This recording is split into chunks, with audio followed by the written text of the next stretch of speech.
The stars looked different through the sensor screens of the Galactic Council.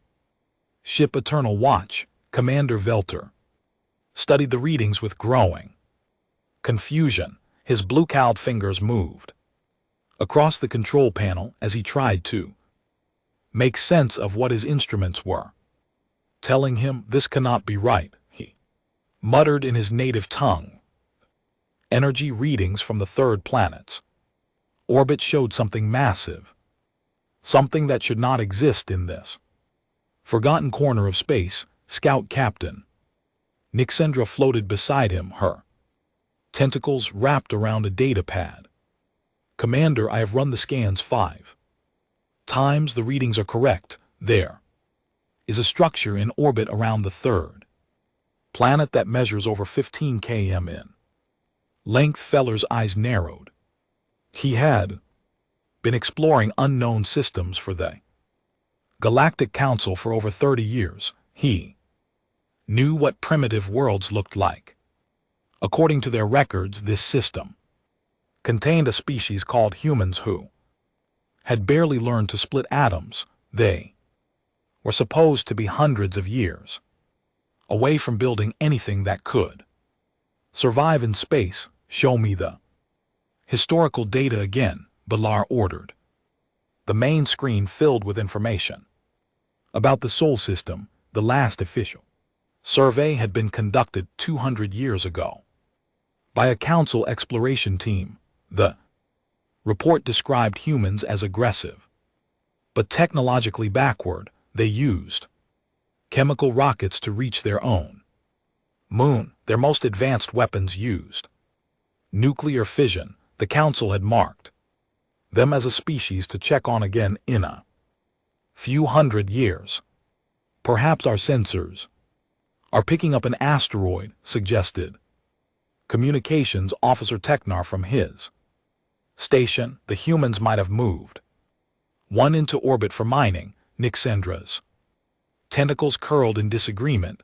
No asteroid produces this energy signature. This reads like an artificial construct with active power systems. Energy output is enormous. Veeler felt a cold sensation in his stomach. If the humans had somehow developed advanced technology, it could change everything. The Galactic Council's expansion plans for this sector assumed Earth would eventually become another client world. Primitive species always did. Send a priority message to Fleet Admiral Keithmore, Veeler decided. Tell him we need a proper diplomatic contact fleet. And tell him the humans may not be as primitive as we thought. 3 days later, Admiral Keithmore arrived with 12 ships of the 3rd Diplomatic Fleet. His flagship, the Council's Will, was a massive vessel designed to impress newly contacted species. The Admiral himself was a veteran of first contact situations. He had brought 47 primitive worlds into the Council's protection. Over his long career, Keithmore studied the same readings that had puzzled Veeler. The massive construct in Earth's orbit was clearly artificial. Its energy signature was unlike anything in Council databases, but the Admiral had seen stranger things. Commander Veeler, you worry too much, Keithmore said during their meeting.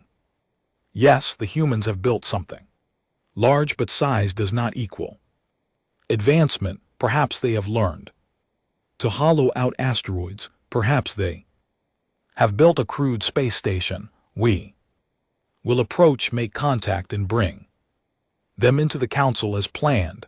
Veeler wanted to argue, but Admiral Keithmore had already made his decision. The fleet would approach Earth using standard first contact procedures. They would make peaceful contact, demonstrate Council technology, and invite the humans to join galactic civilization.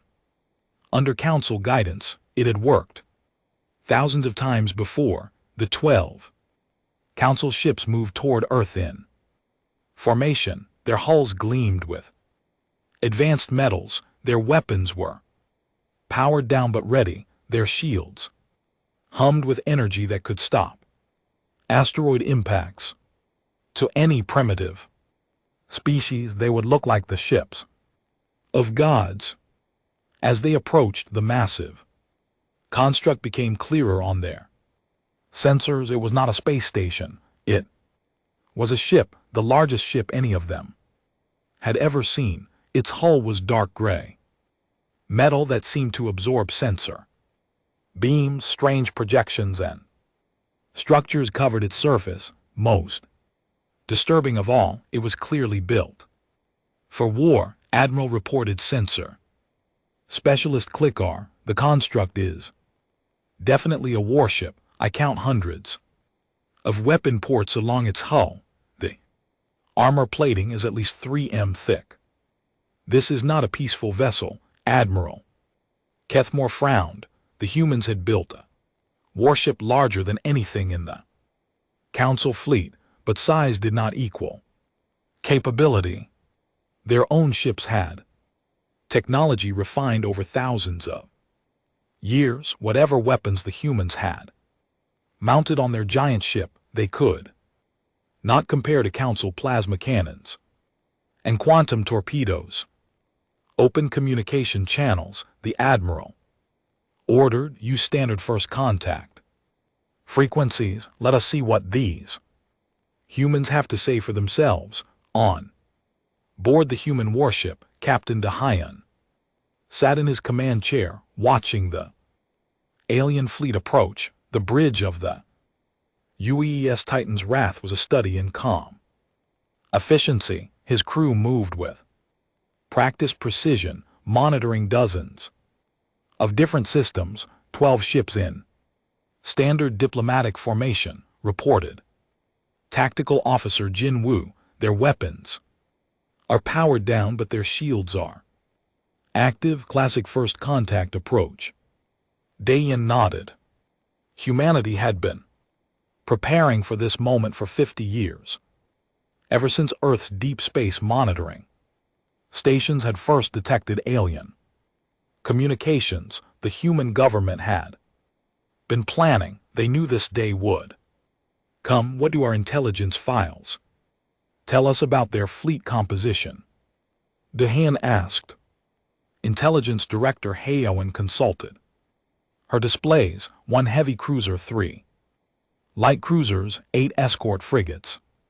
Standard Galactic Council diplomatic formation based on observed patterns. The heavy cruiser matches the design of vessels we have identified as Zahirian Empire construction. Communications Officer Bram turned from her station. Captain, we are receiving transmissions on multiple frequencies, mathematical sequences, prime numbers, basic scientific constants, standard first contact protocol. Dayan smiled slightly. The aliens were following exactly the procedures humanity had observed them using with other newly contacted species. They expected to find primitive humans who might barely understand their signals. Borem respond using quantum communications. Use perfect galactic standard language.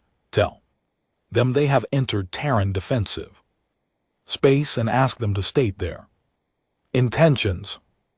Borem's fingers moved across her controls. The message was transmitted instantly across space using quantum entanglement technology. On the alien ship's communication officers suddenly found their equipment receiving signals on frequencies they had not expected primitives to know existed. Admiral Keithmore stared at the message on his screen. It was written in perfect galactic standard, the common language used by all council species. The humans should not have known this language existed, much less mastered it. The message was also transmitted using quantum communication technology that Most council worlds had only recently adopted. How do they know our language? Whispered communications officer. Technar. The admiral had no answer in all his years of first contact. Primitive species had never been able to communicate so clearly and immediately. They usually required weeks of mathematical exchanges before basic concepts could be shared. Send a reply. KTH Moore decided, tell them we are representatives of the Galactic Council. We come in peace to welcome Earth into the galactic community. Request permission to send a diplomatic party to meet with their planetary leadership. The response came back within minutes. The human captain politely declined to allow landing parties. He stated that he had full authority to speak for humanity. In matters of first contact, he suggested that all negotiations take place in space for everyone's safety. The phrase bothered Admiral Keithmore. For everyone's safety, it sounded almost like a threat, but surely these humans, no matter how large their ship, could not threaten a council fleet. On the Titan's Wrath, Captain Dayan was receiving constant updates from his officer, Chief Science Officer MJI had been scanning the alien vessels with sensors far more advanced than anything the Council possessed. Their technology is about what we expected, Me reported. Fusion reactors for power, plasma weapons, kinetic barriers for defense. Roughly equivalent to our technology from 30 years ago. Engineering Chief Sue Jin nodded from her station. Their ships show signs of modular construction, probably built in orbital shipyards with limited manufacturing capability. Our intelligence estimates were correct. Dean studied the tactical display showing the alien fleet. Each ship was highlighted with detailed information about its capabilities. The humans had been watching and learning about Council technology for decades. They knew exactly what they were facing. Sir Jin Wu called out, the alien ships are changing formation. They are spreading out and taking positions around us. On the Council flagship, Admiral Keithmore was growing frustrated. The humans were not following standard first contact procedures. They refused to allow diplomatic missions. They showed no signs of awe at Council technology. Most importantly, they showed no signs of submission. Perhaps we need to remind them who they are dealing with, the Admiral said to his senior staff. Power up weapons and shields. Move into intimidation formation. Show them the consequences of refusing Council authority. It was a standard tactic when primitive species prove stubborn. A show of force usually convinced them to be more reasonable.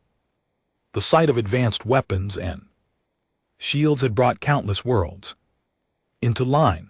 The rescue operation took 6 hours. During that time, Admiral Keithmore watched in growing amazement as the human ship provided assistance that his own vessels could not match.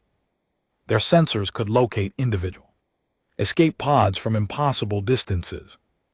Their medical scans could determine the health of survivors through the pod walls. Most disturbing of all, they seem to know exactly how Council life support systems worked. Admiral reported Chief Medical Officer Zelthar, the humans have transmitted detailed medical data about our rescued crew members. They know our biology. They know our medical needs. This information should have taken years of study to acquire. Keithmore felt another chill. How long had the humans been watching them? How much did they know about Council technology and biology? His tactical mind began considering the implications. If humanity had been observing Council activities for years, they might know about military deployments, technological capabilities, even political situations. On the bridge of the Titan's Wrath, Captain Dahayan was conducting his own analysis. Intelligence Director Haywin had been monitoring all communications from the alien fleet. Their language translation systems had been breaking down Council military codes in real time. Captain Haywin reported, "The alien commander is requesting emergency communications with his superiors. He is describing our capabilities as beyond current understanding and recommending immediate defensive preparations." Captain Dahayan nodded. The demonstration had achieved its purpose. The aliens now understood that humanity was not a primitive species to be intimidated, but he needed to establish the terms of future contact. Before fear led to poor decisions, Baram open a direct channel to the alien commander. "I want to speak with him personally." Admiral Keith was surprised when his communications officer reported an incoming direct transmission from the human ship. Most species required formal protocols for leader-to-leader communications. The humans seemed to operate with unusual directness. The face that appeared on his screen was clearly human. Captain Dahayan had dark hair and calm eyes that seemed to evaluate everything they saw. He wore simple uniform with minimal decoration, but there was something in his bearing that spoke of absolute confidence in authority. Admiral Keithmore of the Galactic Council 3rd Diplomatic Fleet, D. Hun, said, using perfect pronunciation of the alien's name and titles, "I am Captain Dayan of the United Earth Navy. I believe we need to discuss the situation." The Admiral was struck by several things at once. The human knew his name and rank, though they had never been transmitted. The human's voice carried the calm authority of someone accustomed to command. Most importantly, the human seemed completely unimpressed by Council technology or military power. Captain Dayan Kethmore replied carefully, "I must admit that our initial assessment of human capabilities was incorrect. Your vessel and technology are far more advanced than our records indicated." Dayan smiled slightly. "Admiral, your records were based on information that is 50 years out of date. Humanity has made significant advances since your last visit to this system." The statement hit KTH more like a shock. The humans knew about previous Council surveys. They knew they had been observed and evaluated, yet they had somehow managed to develop advanced technology without any Council species detecting it. "Captain, I must ask directly, how long has humanity been aware of the Galactic Council's existence?" "We first detected Council communications approximately 53 years ago," Dahayan replied matter-of-factly. "Since then we have been studying your technology, your languages, and your political structures. We wanted to be prepared when formal contact eventually occurred." The admission sent waves of shock through the Council bridge crew. The humans had been studying them for over 50 years. They had learned Council languages, analyzed Council technology, and prepared for this moment while remaining completely hidden. "This is unprecedented," whispered Tactical Officer Nevon. "No species has ever achieved such intelligence gathering capabilities before formal contact." Amal KTH Moore was beginning to understand the scope of what he was Facing the bow, humans had not simply developed advanced weapons. They had developed an entire intelligence network, capable of studying the Council without being detected. They knew Council capabilities while the Council knew almost nothing about them. Captain de Hyun, the Admiral, said, "I believe this situation requires discussions at the highest levels of both our governments. Would you be willing to participate in formal diplomatic negotiations?" "Of course," Dean replied. "However, I should clarify something about human government structure. Unlike Council species, humanity does not have a single planetary leadership. We have multiple nation-states with different governments, but in matters of first contact and external defense, I have been granted full authority to speak for all human governments." This was another surprise. Most species the Council encountered had single-world governments.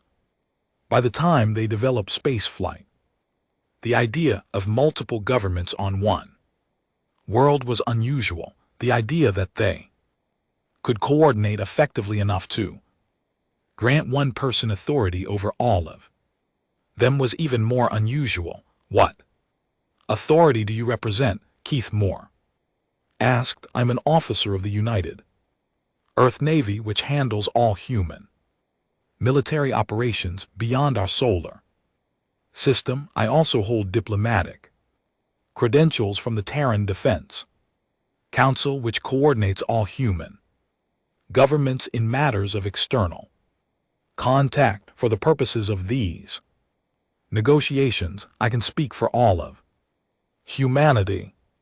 The Admiral was impressed. Despite himself, the humans had created government structures specifically designed to handle contact with alien species. They had prepared for this moment in ways that went far beyond just building advanced weapons. Chief Science Officer MJI approached Captain de Hyun and LT Unken GT's chair on the bridge of the Titan's Wrath. She carried a data pad with detailed analysis of the alien fleet. "Captain," she said quietly, "we have completed our full sensor sweep of their vessels. Their technology is primitive compared to our current capabilities, but it is not primitive compared to early Council records. They have been advancing just much more slowly than we have." Dei nodded.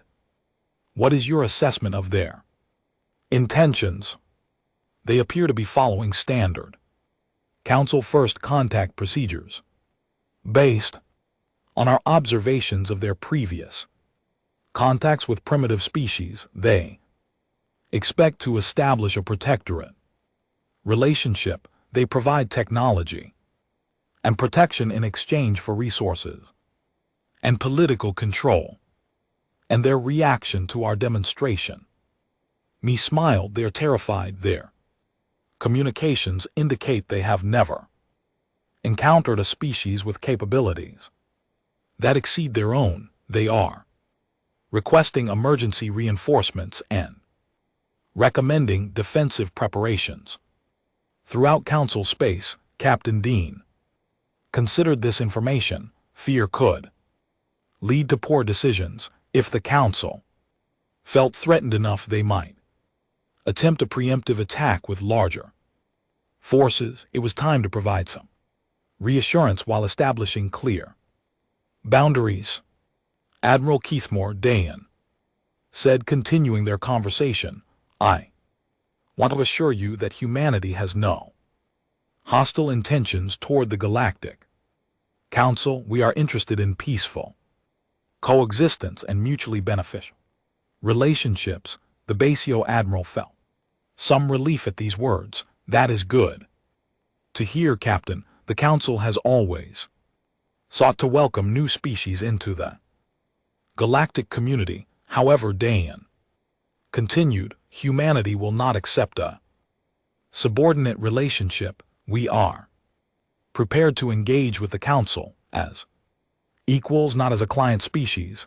This statement caused another shock on the Council bridge. In over 1,000 years of expansion, no newly contacted species had ever demanded equal status with the Council. The concept was almost unthinkable. Captain Admiral Keithmore said, carefully, the Council has established procedures for integrating new species. There are protocols that must be followed, standards that must be met. Admiral, I believe you misunderstand the situation. Humanity is not seeking to be integrated into existing Council structures. We are proposing the establishment of new relationships between the Council and an independent human government. The implications were staggering. The humans were not asking to join the Council, they were demanding recognition as an independent power, capable of dealing with the Council on equal terms. Engineering Chief Su Jin monitored the conversation from her station while keeping watch on the alien ships. Their vessels were maintaining defensive positions, but their energy signatures showed growing tension. Some ships were slowly charging additional weapon systems. Captain, she said quietly, several alien ships are powering up secondary weapons. They may be preparing for a more serious confrontation. Tactical Officer Jin Woo confirmed the observation. Sir, 3 of their light cruisers are charging their main plasma cannons. They may be testing our response to increased threat levels. Captain DeHun considered the situation. The aliens were following predictable patterns again. When diplomacy failed to achieve their objectives, they escalated to shows of force. When shows of force failed, they escalated to actual threats. It was time to demonstrate that this approach would not work with humanity. Jin Woo, activate defensive screens around their entire fleet. Minimum power, just enough to interfere with their weapon systems. Make sure they can detect what we are doing. The emergency session of the Galactic Council High Command convened within hours of Admiral K.T.H. Moore's first report. Representatives from 12 major species gathered in the Great Chamber on Nexus Prime, the Council's capital world. The Chamber had seen many crisis meetings over the centuries, but none quite like this. High Counselor Zark, a tall figure from the ancient ethereal race, called the session to order. His pale blue skin seemed to glow in the chamber's soft lighting as he reviewed the initial reports from the 3rd Diplomatic Fleet. Members of the High Council, Zark began, we face an unprecedented situation. A species we classified as primitive has demonstrated military capabilities that exceed our own. Admiral Keith Moore's reports describe weapons and technology that our science divisions cannot explain. Military Advisor Korvik, a heavily built warrior from the Krogan territories, slammed his fist on the table. This is impossible. No species develop such capabilities without being observed. Our monitoring networks cover this entire sector of space. Apparently not as well as we thought, replied Science Counselor Ethera, her insect-like features showing concern. The humans have been studying us for over 50 years while remaining completely hidden. This suggests intelligence and planning capabilities we have never encountered. Admiral Keithmore appeared on the main communication screen, transmitting from his flagship near Earth. His normally confident demeanor was replaced by obvious tension. The veteran officer had seen his fair share of battles, but nothing had prepared him for this Encounter. High Counselor Keithmore reported, "I must emphasize that the human vessel destroyed one of our frigates with a single shot from an undetectable weapon. Our sensors recorded no energy discharge, no projectile, no conventional weapon signature of any kind. The ship simply ceased to exist." Strategic Planning Officer Tyan reviewed the technical data flowing in from the fleet. His species, the Cerebral Collective, were known for their analytical abilities. What he saw in the data disturbed him greatly. The humans appear to possess technology based on quantum manipulation. T-Jin reported, "Their weapons operate outside conventional physics as we understand them. Their sensors can penetrate our stealth systems and defensive screens as if they were transparent. Most concerning, they demonstrated the ability to project disruptive fields that neutralized our weapons from a distance." Economic Counselor Velnara, representing the Trade Federation, raised a different concern. "If the humans possess such advanced technology, what does this mean for our expansion plans?" This sector was designated for Council development. Multiple worlds were scheduled for integration over the next century.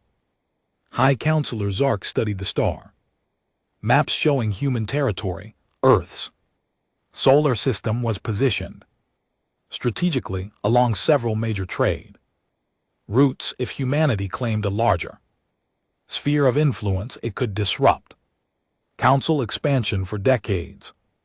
"What are the humans demanding?" Zark asked. Admiral Keithmore consulted his notes. Their Captain June states that humanity seeks peaceful coexistence but will not accept subordinate status. They want to be recognized as equals and granted an independent sphere of influence. The chamber erupted in discussion. Never in Council history had a newly contacted species demanded equal status. The very concept challenged the fundamental structure of galactic civilization. Equals. Military Advisor Korvik growled, "The Council has maintained order for over 1,000 years. We cannot simply grant equal status to every species that builds a large ship. This is not just a large ship, science." Counselor Ithara pointed out, "The humans have demonstrated technological superiority in multiple areas. We may not have a choice in this matter." Back in the Sol system, Captain Dahayan was holding his own briefing with senior staff aboard the Titan's Wrath. The human command crew had been monitoring Council communications and analyzing their responses to the demonstration. "The Council leadership is meeting on Nexus Prime," Intelligence Director Haywan reported. "Our deep space monitoring stations are picking up increased military communications throughout Council space. They appear to be preparing for possible conflict." Chief Science Officer MJI reviewed her latest analysis of the Council fleet. "Captain, I have been studying their vessel configurations. Based on observable technology, I estimate that our current fleet could defeat approximately 50 Council ships of equivalent size without significant losses." Engineering Chief Sujin nodded. "In agreement, their fusion reactors and plasma weapons are functional but outdated. Our quantum-based systems provide overwhelming advantages in both offensive and defensive capabilities." Captain Dean listened to these assessments while watching the Council ships maintain their defensive positions around his vessel. He understood their fear. Humanity had spent 50 years developing technology specifically designed to counter Council capabilities. The result was a level of superiority that made conventional warfare impossible.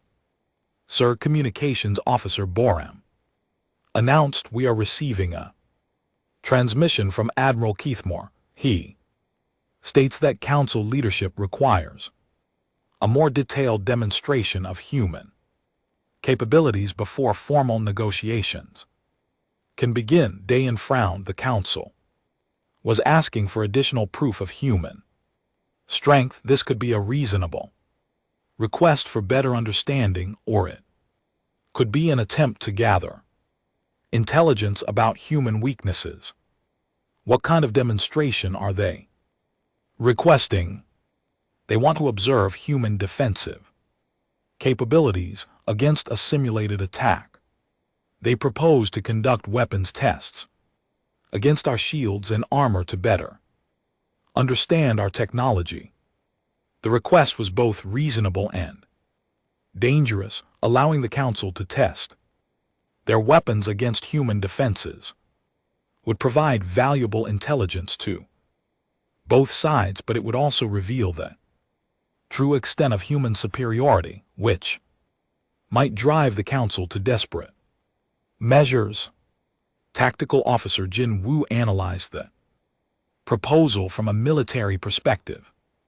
"Captain, their weapons cannot penetrate our shields or damage our hull armor.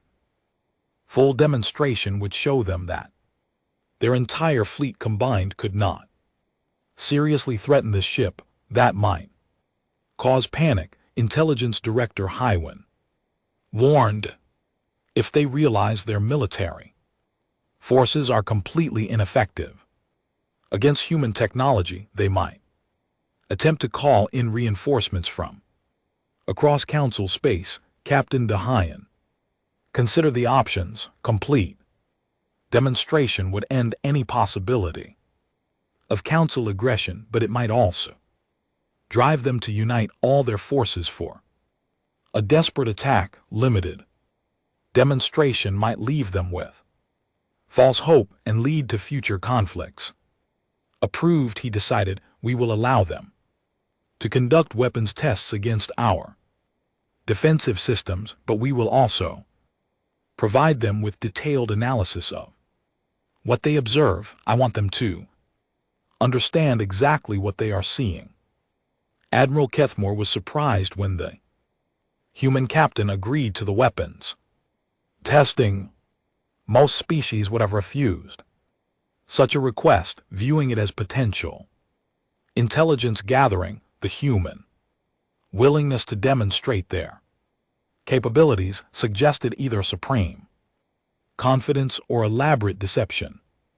"Captain DeHayen," the Admiral said during their communication, "we appreciate your willingness to participate in this demonstration. It will help our leadership better understand the situation." "Admiral, before we begin, I want to clarify something," Dayan replied. "This demonstration will show you the defensive capabilities of a single human vessel. It does not represent the full extent of human military technology." The statement sent chills through the Council bridge crew. If this massive warship was not representative of humanity's best technology, what other capabilities did they possess? The weapons test began with the Council fleet's smallest weapons, laser batteries, and particle beam weapons struck the Titans, wrath shields with energies that could melt through asteroid metal. The human shields absorbed the energy without any visible effect. No shield fluctuation detected, sensor specialist Clickar reported. "The human defensive fields are absorbing our weapon energy completely." The test escalated to plasma cannons and quantum torpedoes. These weapons could destroy mountains and crack planetary crusts against the human shield. They created brief flashes of light before their energy was harmlessly Dispersed, impossible, whispered Tactical Officer Nevon.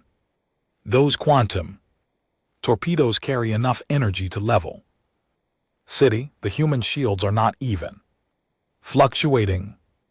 Admiral Keithmore ordered the use of their most powerful weapons, the main plasma cannon of his flagship charged to full power. This weapon could punch through the shields of any council vessel and destroy it with a single shot. The massive energy beam struck the Titan's wrath with the force of a small star. For a moment the space around the human ship glowed with released energy.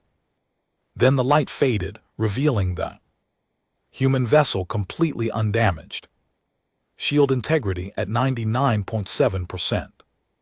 Chief Science Officer MJI reported to Captain DeHayen, the Council's most powerful weapon reduced our shields by less than 1%. On the Council ships the silence was deafening. Their most advanced weapons developed over centuries of warfare had failed to cause meaningful damage to human defenses. The technological gap was not just significant, it was overwhelming. Admiral Communications Officer Thier said quietly, the humans are transmitting detailed analysis of our weapons testing. They are the great chamber on Nexus Prime had never seen such chaos. Representatives from dozens of council species argued loudly as reports continued flowing in from the Sol system. The humans had not just demonstrated superior technology, they had revealed capabilities that challenged everything the Council thought they knew about galactic civilization. High Counselor Zark called for order repeatedly, but the chamber remained in uproar. Fear was driving rational beings to make irrational statements. Some demanded immediate mobilization of all Council fleets, others suggested complete withdrawal from human space. Few extremist voices even proposed desperate measures that Zark refused to consider. Silent, the High Counselor's voice boomed through the chamber's amplification systems. Slowly the arguing subsided. We will address this crisis with reason and careful planning, not panic. Military Advisor Korvik stood to address the assembly. His massive frame dominated the speaker's platform as he displayed tactical analyses on the chamber's main screens. Fellow Counselors, we must face reality. Humans possess technology that makes our military forces obsolete. A single human vessel defeated our weapons testing. Without effort, their fleet of 18 similar ships could theoretically challenge our entire military. Science Counselor Ithara's insect-like features showed deep concern as she added her analysis. The human technology appears to be based on quantum field manipulation that we do not understand. Our science divisions estimate it would take us 50 to 100 years to develop similar capabilities, assuming we could duplicate their research. Economic Counselor Nara presented data about the broader implications. The humans control strategic positions along 3 major trade routes. If they expand their sphere of influence, as Captain DeHun suggested, they could disrupt commerce throughout this sector of space. Strategic Planning Officer Tyen had been analyzing human intelligence capabilities. His report was perhaps the most disturbing of all. The humans have been observing us for over 50 years without being detected. They know our languages, our technology, our military capabilities, and our political structures. Meanwhile, we know almost nothing about them. This intelligence imbalance gives them enormous advantages. In any negotiations, High Counselor Zark studied the reports. While considering options, every analysis pointed to the same conclusion. The Council was facing a power that exceeded their capabilities in every measurable way. What are the humans' stated intentions? He asked. Admiral Keithmore's voice came through the communication system from the Sol system. High Counselor Captain Dayan has been consistent in stating that humanity seeks peaceful coexistence, but he also made it clear that they will not accept subordinate status and will defend themselves against any aggression. Have they made any territorial demands? Not specific demands, but they have indicated they expect recognition of an expanded human sphere of influence. They have not defined the exact boundaries of this sphere. The implications were staggering. The humans could potentially claim dozens of star systems that the Council had planned to integrate. Worse, the Council had no way to prevent such claims if humanity decided to enforce them. In the Sol system, Captain Dayan was receiving updates from across human space.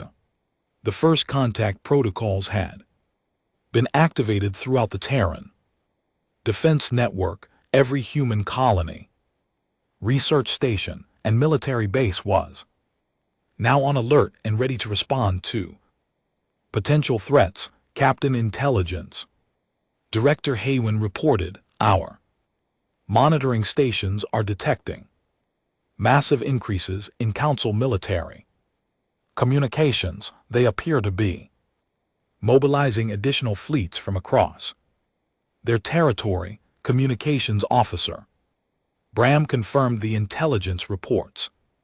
"Sir, we are intercepting communications from over 40 Council worlds. They are discussing military options ranging from diplomatic pressure to full-scale warfare." Chief Science Officer MJI analyzed the military movements based on communication patterns. The Council is considering deploying their second and fourth battle fleets to this sector, combined with the third diplomatic fleet already here. That would represent approximately 60 ships. Captain Dayan considered these developments.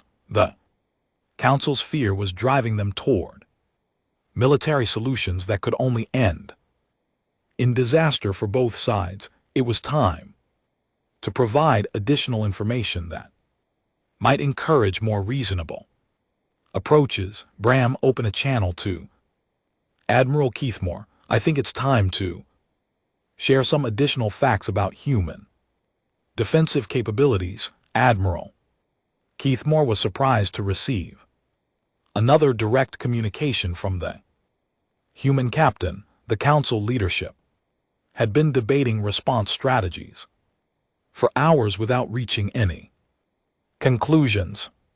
Perhaps the humans had decided to make additional demands. Admiral Captain Dion said, "Our monitoring stations indicate that the Council is considering military mobilization in response to our demonstration. I wanted to provide some additional information that might influence those discussions." The Admiral felt a chill at the casual mention of monitoring stations. The humans were intercepting Council communications across multiple star systems. Their intelligence network was even more extensive than anyone had realized. "What information do you wish to share, Captain?" "The Sol system contains more than just the Titans," Wrath Dayan explained. "We maintain a comprehensive defensive network throughout human space.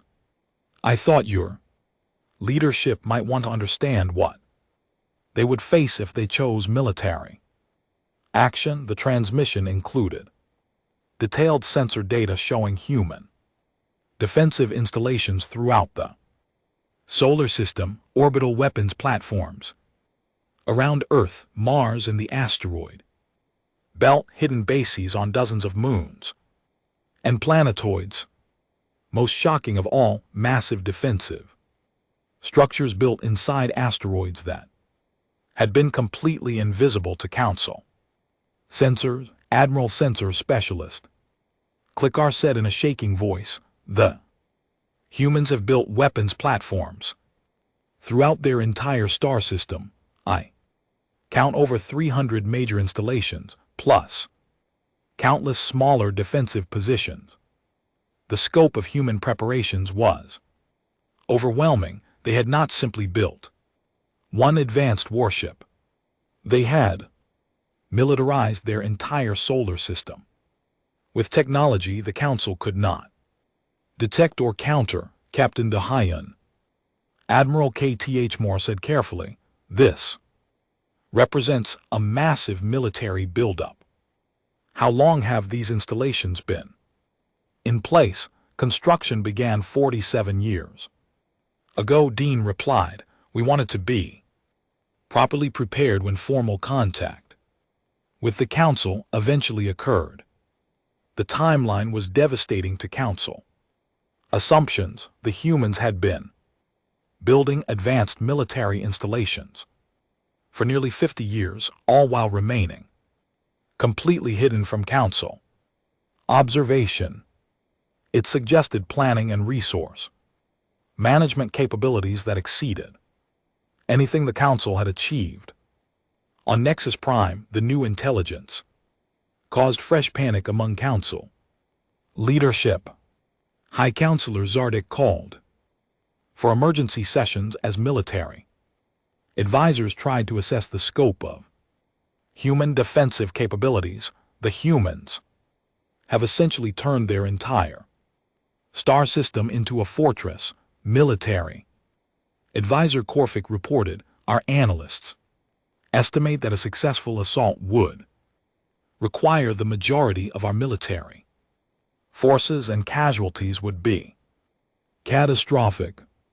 Science Counselor Ithara was studying the technical specifications of human installations.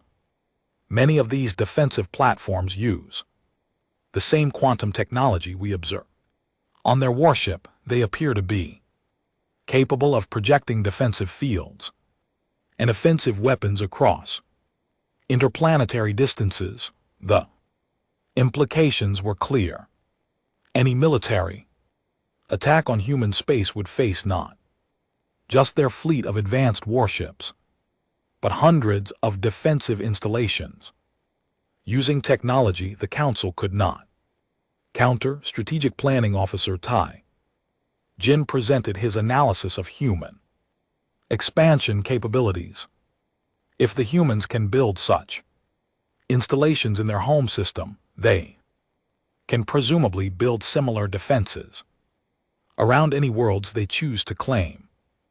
This makes territorial expansion by the Council impossible in any region that humans decide to control. Economic Counselor raised concerns about long-term implications. If humanity continues advancing at their current rate, they could achieve technological superiority over the Council in every field within a few decades.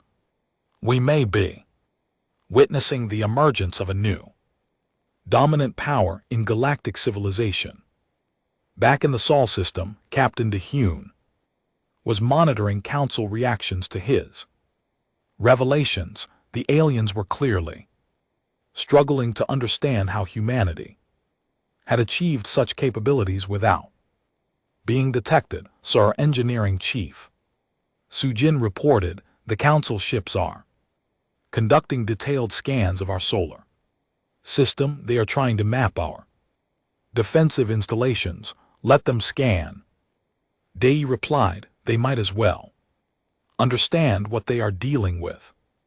The scanning operation took several hours. When it was complete, the Council officers had identified over 800 human installations throughout the solar system, the defensive network was far more extensive than anyone had imagined. Captain Tactical Officer Jin Woo said, "The aliens are requesting information about human expansion plans. They want to know which star systems humanity intends to claim." Captain De Hyun had been expecting this question. The Council needed to understand the scope of human territorial ambitions to plan their own future expansion. Admiral Keith Moore, he said during their next communicate 3 months after the first encounter, the neutral space station Harmony's rest in the Alpha Centauri system hosted the most important diplomatic meeting in galactic history. The station had been built specifically for these negotiations, using both human and Council technology to create a truly neutral environment. Captain De Hyun arrived aboard a sleek human diplomatic vessel that impressed even the experienced Council representatives. The ship demonstrated the same advanced technology as the Titan's Wrath, but was clearly designed for peaceful purposes. Its elegant lines and sophisticated sensor arrays spoke of a civilization that valued both beauty and function.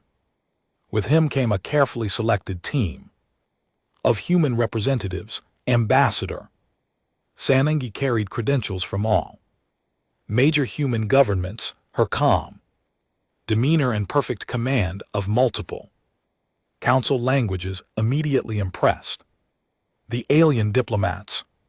Trade Coordinator Junho brought detailed proposals for economic cooperation between humanity and Council worlds. Cultural liaison Nar had spent years studying Council societies and was prepared to address cultural differences that might complicate negotiations. The Council delegation was equally impressive. High Counselor Zark attended personally, marking the importance of these discussions. Military Advisor Korvik represented Council Defense Interest. Science Counselor Ithara brought teams of researchers eager to understand human technology. Economic Counselor Nara came with trade proposals that could reshape galactic commerce. Admiral Keithmore served as the primary liaison between the delegations. His experiences during First Contact had given him unique insights into human capabilities and intentions. The Admiral had spent the past 3 months studying everything humanity had revealed about themselves, and he had developed a grudging respect for their strategic planning. The first formal session took place in the station's main conference chamber. The room was designed to accommodate the different environmental needs of multiple species. Atmospheric controls maintained comfortable conditions for both humans and the various Council races. Welcome to this historic gathering. High Counselor Zark began. We are here to establish the framework for peaceful coexistence between humanity and the Galactic Council. Ambassador Sanangi responded with equal formality. Humanity is honored to participate in these discussions. We come with peaceful intentions and hopes for mutually beneficial relationships. The opening pleasantries established the tone for negotiations that would reshape galactic politics. But beneath the diplomatic courtesy, both sides were carefully evaluating their opponents and planning strategies. Captain De Hyun observed the proceedings while staying alert for potential problems. Intelligence Director Haywan had briefed him on each Council representative, their political positions, and their likely negotiating strategies. The humans were as prepared for diplomacy as they had been for military contact. Perhaps we should begin with territorial Question: High Counselor Zark suggested. The Council needs to understand the scope of human expansion plans. Ambassador Sanangi activated a holographic display showing human territorial claims. The map revealed an impressive sphere of influence that included dozens of star systems along major trade routes. Humanity currently controls these 15 systems, she explained. We have established permanent colonies on 23 worlds and research facilities in 41 additional systems. We are prepared to recognize Council authority in all other regions of space. The offer was more generous than the Council had expected. Human territorial claims, while extensive, left the majority of Council space under existing authority. It suggested that humanity was indeed interested in coexistence rather than conquest. Trade Coordinator Junho presented economic proposals that caught the Council delegation's attention. Humanity is prepared to offer limited technology sharing in exchange for access to Council trade networks. We believe both civilizations could benefit from expanded commerce. The mention of technology sharing caused excitement among the Council representatives. Access to human quantum technology could advance Council science by decades, but they also understood that humanity would carefully control what technologies they shared. Science Counselor Ithara leaned forward with interest. What technologies would humanity be willing to share? Selected applications of quantum field theory. Junho replied, improved energy generation methods, advanced material science, medical technologies that could benefit Council species. The offer was substantial but clearly limited. The humans were willing to share benefit technologies while keeping their most advanced military applications secret. It was exactly what the Council would have done in the same situation. Military Advisor Korvik raised security concerns. The Council requires assurance that human expansion will not threaten existing Council territories or client species. Captain Dayan addressed this concern directly. Humanity has no interest in conquering Council worlds or disrupting existing political relationships. We seek recognition of our territorial claims and peaceful coexistence. But what about future expansion? Korvik pressed. Human population growth and technological advancement suggest continued territorial requirements. Ambassador Sanangi had prepared for this question. Humanity's expansion plans are focused on uninhabited systems and worlds unsuitable for current Council species. We have identified approximately 200 systems that meet our colonization requirements without conflicting with Council interests. The answer revealed sophisticated planning that took Council needs into account. The humans had clearly spent years analyzing galactic political structures and identifying opportunities for expansion that would not create conflicts. Cultural Liaison Nara presented proposals for cultural exchange programs. Humanity believes that understanding between our civilizations will prevent misunderstandings that could lead to conflicts. We propose student exchange programs, joint research projects, and cultural festivals. The cultural proposals were well received by Council representatives who recognized the value of building personal relationships between their species. Understanding human motivations and thinking patterns would help the Council adapt to the new galactic balance. High Counselors raised the most fundamental question. The Council has maintained galactic order for over 1,000 years. How does humanity see their role in existing galactic governance structures? The question went to the heart of the political changes that human emergence had created. The Council had always been the dominant power in galactic politics. Now they faced a civilization that was clearly their equal or superior. Ambassador Sanangi addressed the question carefully. Humanity respects the Council's achievements in maintaining galactic peace and prosperity. We do not seek to disrupt existing governance structures. However, we expect recognition as an independent power with equal standing in galactic politics. The statement was diplomatic but firm. Humanity would not join the Council as a subordinate member. They demanded recognition as equals with their own sphere of influence and political authority.